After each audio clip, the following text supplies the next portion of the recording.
ಚಲ್ದಿಗಾನಹಳ್ಳಿ ಗ್ರಾಮ ಪಂಚಾಯಿತಿ ಪ್ರಭಾರ ಅಧ್ಯಕ್ಷರಾಗಿ ನಾಗರತ್ನಮ್ಮ ಅಧಿಕಾರ ಸ್ವೀಕಾರ. ಕೋಲಾರ ಜಿಲ್ಲೆಯ ಶ್ರೀನಿವಾಸಪುರ ತಾಲೂಕಿನ ಚಲ್ದಿಗಾನಹಳ್ಳಿ ಗ್ರಾಮ ಪಂಚಾಯಿತಿಯ ಪ್ರಭಾರ ಅಧ್ಯಕ್ಷರಾಗಿ ಉಪಾಧ್ಯಕ್ಷೆ ಹಾಗೂ ಕಾಂಗ್ರೆಸ್ ಬೆಂಬಲಿತ ಸದಸ್ಯೆ ನಾಗರತ್ನಮ್ಮ ಅವರು ಇಂದು ಅಧಿಕಾರ ಸ್ವೀಕರಿಸಿದರು.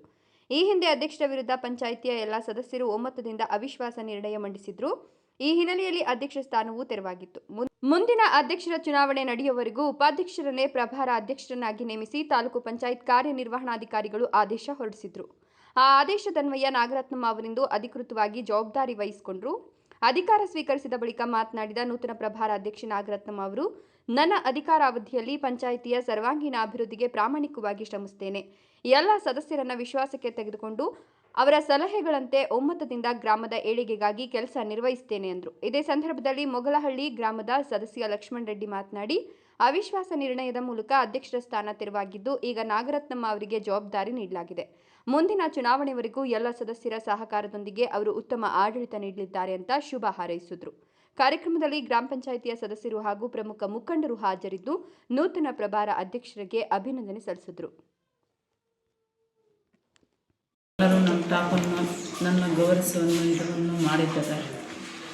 ನನ್ನ ಸಿಬ್ಬಂದಿಯವರಿಗೂ ಧನ್ಯವಾದಗಳು.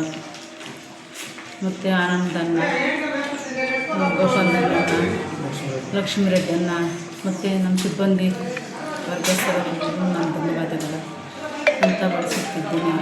ಎಲ್ಲರೂ ಒಂದು ತಾಯಿ ಮಕ್ಕಳಂಗೆ ಬರ್ತೀನಿ. ಪಂಚಾಯತಿ ನನ್ನ ಆದರ್ಶವ್ರಿಗೂ ಎಲ್ರಿಗೂ ಒಂದು ತಾಯಿ ಮಕ್ಕಳಂಗೆ ಕೆಲಸ ಮಾಡಿಕೊಂಡು ಹೋಗುತ್ತೀನಿ ಅಂತ ಧನ್ಯವಾದಗಳು. ನನ್ನ ಹೆಸರು ಮೊಗಲಹಳ್ಳಿ ಲಕ್ಷ್ಮಣ್ ರೆಡ್ಡಿ ಅಂತ. ಈ ಗ್ರಾಮ ಪಂಚಾಯತ್ ಸದಸ್ಯರಾಗಿದ್ದೀನಿ. ಮೊನ್ನೆ ಅಧ್ಯಕ್ಷರನ್ನು ಅವಿಶ್ವಾಸ ಮಾಡಿ ಇರಿಸಿದ್ದೀವಿ. ಮುಂದಿನ ಚುನಾವಣೆ ದಿನಾಂಕದವರೆಗೂ ವೈಸ್ ಪ್ರೆಸಿಡೆಂಟ್ ಆದ ನಾಗರತ್ನಮ್ಮ ಅವರನ್ನು ಅಧ್ಯಕ್ಷರನ್ನಾಗಿ ಮುಂದುವರಿಸಲು ಯುವ ಸಾಹೇಬರು ಈ ಆರ್ಡರ್ ಕೊಟ್ಟಿರ್ತಾರೆ. ಅದರ ಪ್ರಕಾರ 28ರ ತನಕ ಅವ್ರ ಜೊತೆಯಲ್ಲಿ ನಾವೆಲ್ಲರೂ ಸಮಾನವಾಗಿ ಕೆಲಸ ಮಾಡಿಕೊಂಡು ಬರ್ತೀವಿ.